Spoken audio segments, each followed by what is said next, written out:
Welcome to Newcastle Family History Society podcast. The Newcastle Family History Society, located on Awabakal land in Newcastle, New South Wales, Australia, provides support for those interested in family history. And welcome once again to Felonious Females, a series uncovering the real stories of women who shaped Australia's colonial past, not through politics or power, but through resilience, rebellion and survival. In this episode, we journey back to 1829 London, where two teenage girls, Rebecca Markham and Maria Beavis, were convicted for stealing 20 yards of cotton. From the cold stone of Newgate Prison to the heaving decks of the Roslyn Castle and into the heart of early colonial New South Wales, their paths twist through hardship, defiance and unexpected legacy.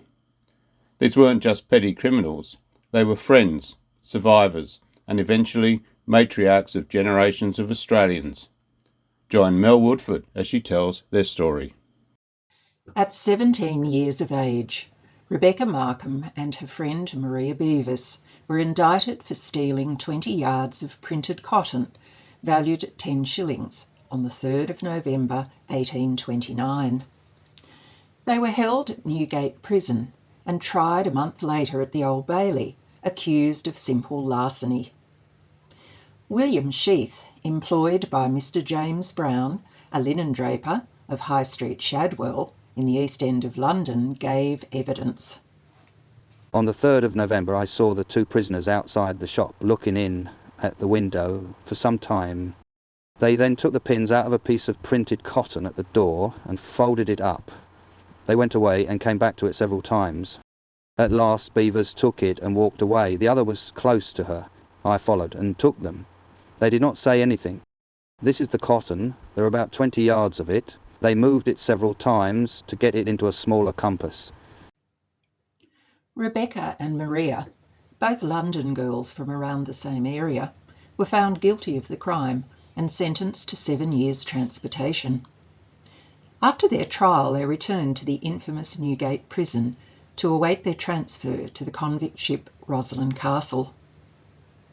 According to the surgeon, William Conborough Watt, who we first met in the Newcastle Family History Society Felonious Females podcast entitled The Mutinous Misses of the Roslyn Castle, the first women from Newgate embarked on the 29th of January, followed by a 2nd and 3rd division of prisoners until all were on board by the 9th of February in readiness for the ship's departure from the Downs in southeastern England on the 3rd of March 1830.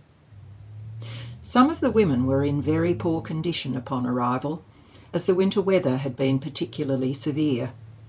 Many of the prisoners from Newgate had catarrh, and those who'd travelled from prisons further afield were transported on open coaches for up to 150 miles in very inclement weather, whilst shackled in chains. Some were reported as having chilblains and frostbite. Maria found herself on the surgeon's sick list, suffering from dyspepsia or an upset stomach, from the 9th until the 30th of March. Rebecca appears to have fared much better, as she is not mentioned by the surgeon in his journal. Of the 128 prisoners, 19 women were treated, including the 3 women on board who shared the name of Anne Smith.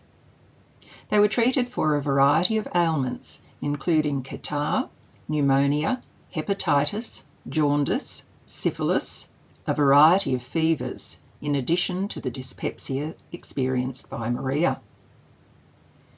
It appears that Surgeon Watt, a Scot in his mid-30s, did his best to ease their suffering and ensured that they were well cared for throughout the journey. The ship arrived on the 29th of June, and we learn that all the women, save one, came ashore in Sydney on the 10th of July in reasonably good health and spirits. That one exception was a woman who required some weeks of hospitalisation. The impending arrival of the prisoners had been announced in the Sydney Gazette, and applications were sought via the government notice on Thursday the 1st of July, inviting families in need of servants to apply to the office of the Principal Superintendent of Convicts by the 8th. In this way, a good many of the female convicts were assigned straight from the ship. Rebecca Markham was assigned to James Tobin of Castlereagh Street, Sydney. We find, noted against her name in the original documents, the comment that she wished to marry James Connick, one of the crew, so it appears that she may have formed some sort of relationship during the voyage out from England.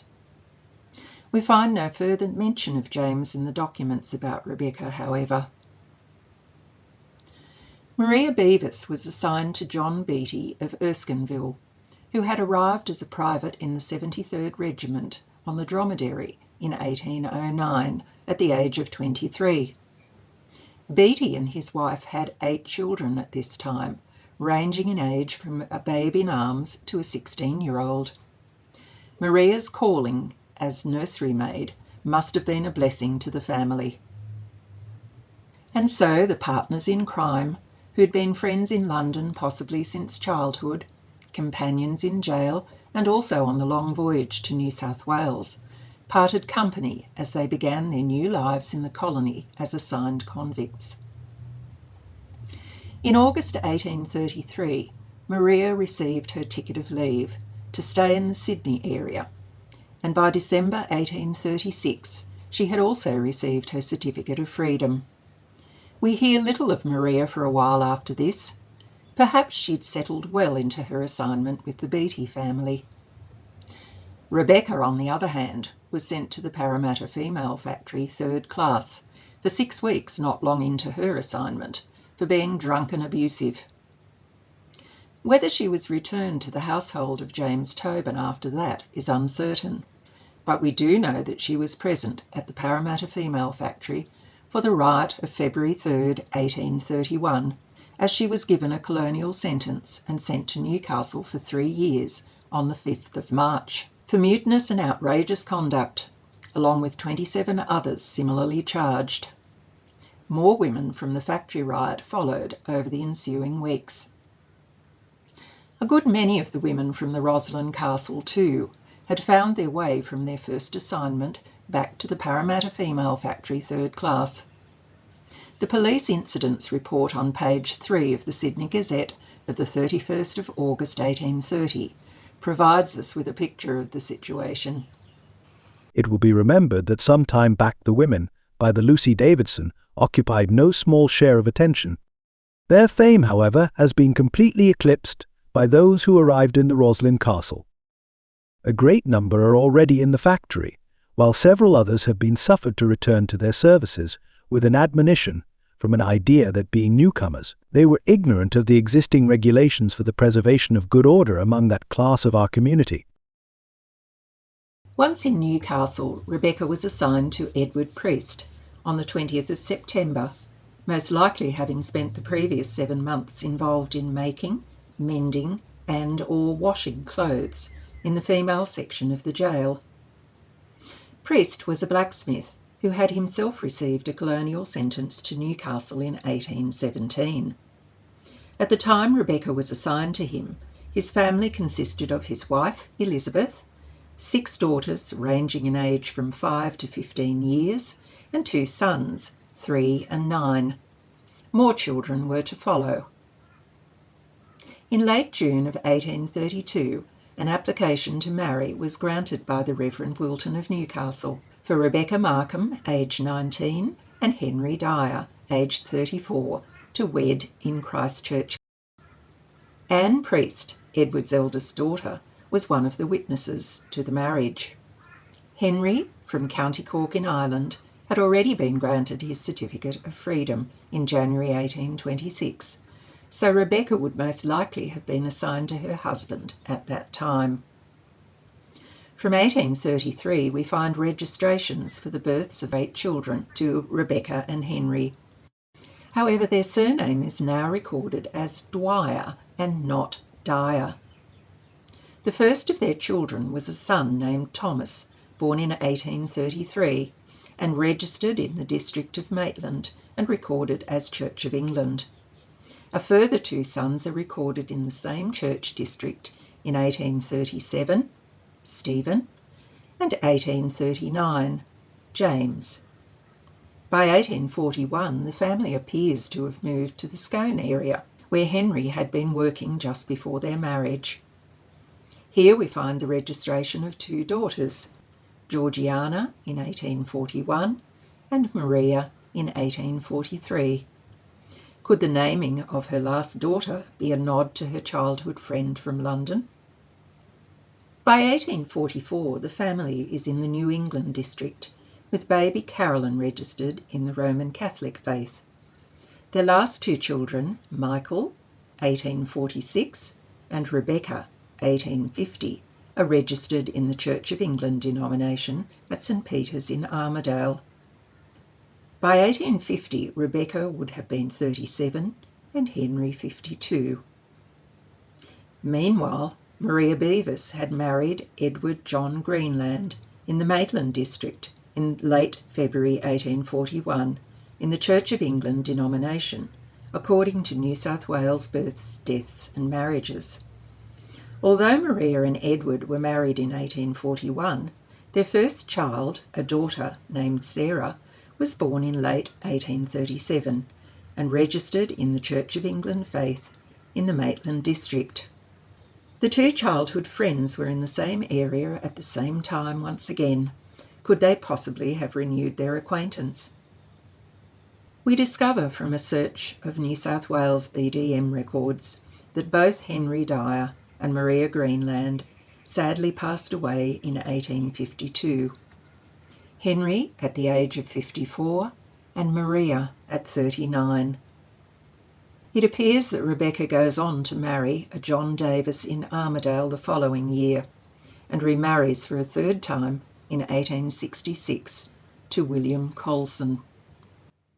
On the 23rd of March 1889, after the death of William Colson, Rebecca is admitted to Newington Asylum, later called the Granville Asylum, where she remained until her death on the 1st of June 1894 at the age of 75. The director of the asylum notes that she was buried by friends and listed the known details of her relatives as first son, Stephen Dwyer, Gundawindi, Queensland, second son, James Dwyer, Moonby, near Tamworth, first daughter, Georgina Butler, Inverell, second daughter, Maria Gay, Armidale. Rebecca Markham was buried in Rookwood Cemetery on the 2nd of June 1894, the day after her death. A location is marked on the Rookwood Cemetery map for a Rebecca Colson, but no headstone marks her grave. Both women left a family legacy which can be traced today through the names of their children and grandchildren.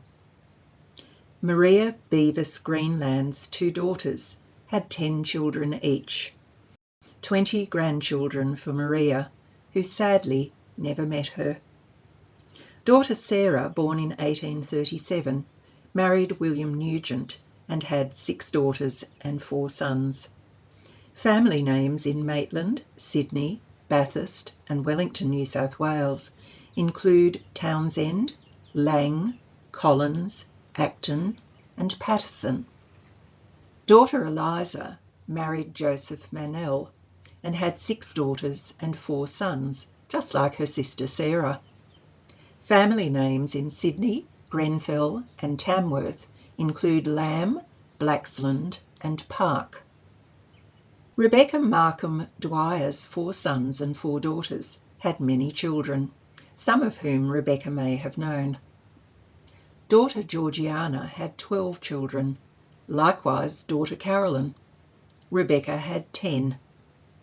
Family names in Armidale, Tamworth, Bundarra, Inverell, Newcastle and Warwick, Queensland include Fishlock, Reddit, Bartlett, Chapman, Spinks, Jones, Gay, Lowe, Swanton and MacLeod. And so, 2 teenagers from the East End of London unknowingly became the matriarchs of generations of Australians. Some 200 years further on, we remember the partners in crime, Maria Beavis and Rebecca Markham, who were convicted of taking 20 yards of cotton material and transported to our shores. From a stolen bolt of cotton to lives interwoven with the early fabric of a nation, Rebecca Markham and Maria Beavis remind us that behind every criminal record lies a human story, a story of youth, of friendship, of transformation. They arrived in chains, but they left behind descendants, communities, and memories that still echo nearly 200 years later. Thank you for joining us for this episode of Felonious Females, and look out for more in this series. You've been listening to Newcastle Family History Society podcast.